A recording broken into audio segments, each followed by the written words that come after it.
In this video, we are going to talk about evaluating other types of infinite limits. So when we have the limit as x goes to infinity or negative infinity, and our function isn't just a polynomial or a rational function. So there are many types of functions that we theoretically could see. I'm going to focus on one particular example.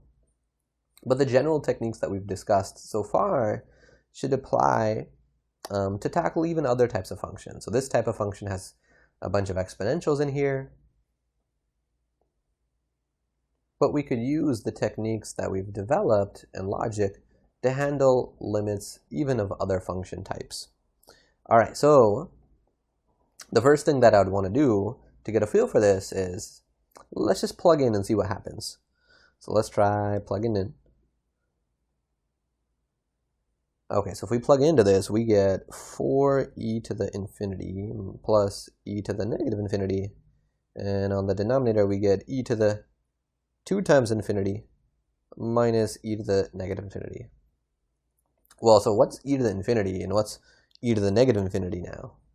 Okay, so let's remind ourselves what the graph of e to the x looks like. So y equals e to the x.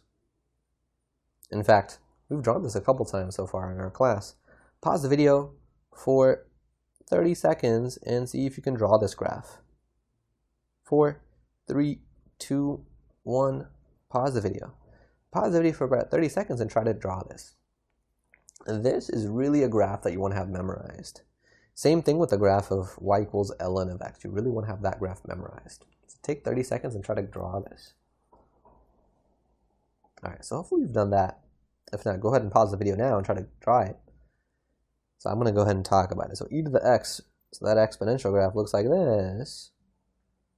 So on the left end, it gets really, really close to 0. On the right end, it gets huge. And the y-intercept is at 0, 1. Okay, so looking at this graph, when we have something like e to the infinity, that means this value is getting really, really large. The x is getting really, really large. And that's this end of the graph. That is the right end going this way. So the y values there are getting really big. So that means e to the infinity is infinity. On the other hand, when we have things like e to the negative infinity, so here's an e to the negative infinity, so e to the negative infinity, that means the input, what we're plugging in for the x, is getting really, really negative. That is the left end of the graph. And as x goes to negative infinity, the y values of the graph are getting close to 0. So e to the negative infinity is actually 0. Another way to see that is e to the negative infinity is 1 over e to the positive infinity, just using properties of exponents. And e to the positive infinity, that's infinity, and we know 1 over infinity is 0. So that's another way we can see that. Okay, so what we have here is the numerator is going to be 4 times infinity plus 0, because that's what e to the negative infinity is. 2 times infinity is infinity, and e to the infinity is infinity. And then minus, we will get 0. So overall, we have infinity over infinity, which is an indeterminate form. Indeterminate form, even, and we saw these with rational functions as well, which means we simplify. Indeterminate form means we have to simplify this. Okay, so our particular function here looks rational-esque in that it's a fraction over a fraction. So maybe there's something similar that we could try. Let's try factoring out something. Let's try factoring out the largest.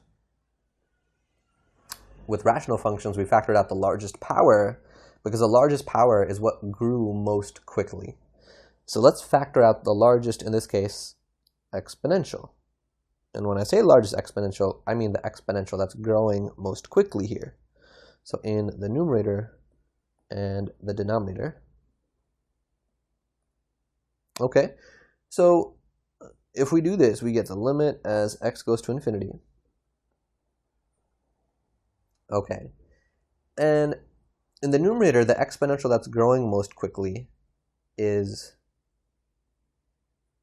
the e to the x. That's the one that grows most quickly. Because when you plug in infinity into that, e to the infinity is infinity. That's huge. But if you plug infinity into e to the negative x, as we saw here, that's 0. So that one isn't really growing. In fact, that's getting smaller. Okay, so we are going to factor out e to the x because that's growing more quickly than e to the negative x here. So when we factor that out, we'll get a 4. From the next term, we will end up with e to the negative 2x. And that's just using some exponent properties. If we were to check this, if we were to distribute the e to the x in, it would sort of work out. So e to the x times e to the negative 2x means I add their exponents, and x added to negative 2x gives me the negative x that I see here. Technically, what I did to get this was I took the exponent that I had, which was a negative x, and then I subtracted the one that I just factored out, and I factored out this x. So it's the one that was there originally minus the one I factored out, and that gives me negative 2x, and that's how I got that. So let's also factor out the highest exponential on the bottom, the exponential that's growing most quickly. So e to the 2x gave me e to the 2 times infinity, and that was actually infinity, so that was growing. e to the negative x, that was going to 0, because that's what we saw here. That was going to 0. So e to the 2x is the one that's growing most quickly, and factoring that out, I'll have a 1 from the left for the first term. For the next term, I'll have e to the something, and the exponent's going to be the one that was there originally, minus x, minus the exponent I just factored out, which was 2x, and that gives me negative 3x, so that should be my exponent, negative 3x.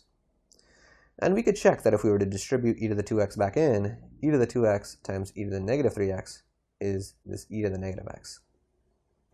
All right, so now I could simplify a little bit. With e to the x and e to the 2x, I can simplify, and when I do that, I'll end up with e to the x on the denominator. So we have the limit as x approaches infinity. And on the numerator, what we have is we have 4 plus e to the negative 2x. On the denominator, we have e to the x times 1 minus e to the negative 3x. All right, so now we've simplified a little bit. Let's see if we can plug in now. Plugging in, we get 4 plus e to the negative infinity. On the denominator, we will get e to the infinity times 1 minus e to the negative infinity. But we know what e to the negative infinity is. It's 0. We saw that. So this is 4 plus 0. And we know what e to the infinity is. That's infinity. So we get infinity times 1 minus 0. So overall, 4 over infinity. And that's 4 over a huge number, which is 0. It's getting really small. And that is our limit right there. Okay. So as a follow-up question to this, what if we had the limit as x was going to negative infinity, but of the same function? So let me zoom it out a little bit so I can copy it down. So 4 e to the x plus e to the negative x over e to the 2x minus e to the negative x. What would that be? Okay, so again, let's just think about it first in terms of plugging in, and then see if we can identify what's the largest exponential on the top and on the bottom. So if we plug in negative infinity this time, we get 4 e to the negative infinity first, and then plus e to the, when I plug in negative infinity to negative x, I'll get a double negative, and that will be positive infinity. On the denominator, we will get e to the 2 times negative infinity is negative infinity, and then we'll get minus e to the positive infinity. Okay, so for this problem, the fastest growing exponentials, or the largest exponentials, are actually these ones, because these ones actually have a positive infinity in the exponent. The first terms have this e to the negative infinity, and those ones are going to go to 0. So the largest exponentials on the top and the bottom are the ones I've circled.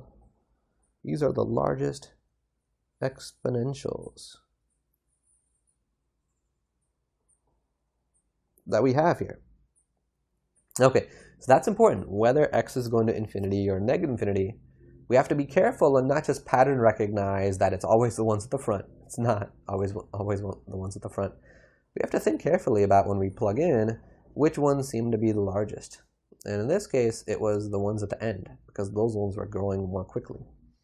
So for a problem like this, we'd actually want to factor out these exponentials that I'm circling now, the e to the negative x's. Those are the larger ones. All right, so I'm not going to carry this follow-up example all the way through. I mostly wanted to point this out to show you that distinction and how we think about it a little bit differently when x is going to negative infinity, that we have to be careful. In terms of our goals, we have finished our final goal for this section, which is how we find infinite limits.